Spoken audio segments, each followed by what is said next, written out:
Hello বন্ধুরা, তো চলে এলাম আজকে আমরা 49th ইন্টারন্যাশনাল কলকাতা বুক ফেয়ারে, যেটা আয়োজিত হয়েছে সল্টলেক বইমেলা প্রাঙ্গণে। আর এবারের থিম হলো আর্জেন্টিনা, যার জন্য একটা সেপারেট স্টল বানানো হয়েছে। আর তাছাড়াও এখানে ফ্রান্স, জার্মানি আরও বিভিন্ন কান্ট্রির স্টল দেখতে পাবে তোমরা। এছাড়াও আছে পত্রভারতী, দেশ পাবলিকেশন, আনন্দর মতো বড় বড় স্টল। কলকাতা বইমেলা আর কালচারাল প্রোগ্রাম হবে না, সেটা তো হতেই পারে না।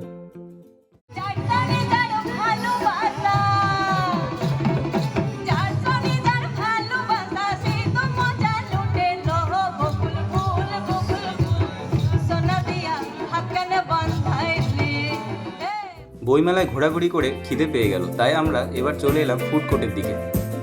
এখানে অনেক রকমেরই খাবারের স্টল বসেছে।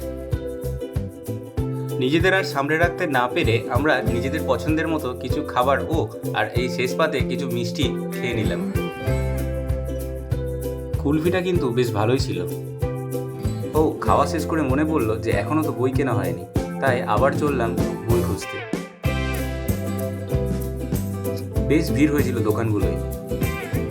বইমেলা এখন অনেক জায়গাতেই হয়, তবে কলকাতা বইমেলা ইজ অলওয়েজ কলকাতা বইমেলা।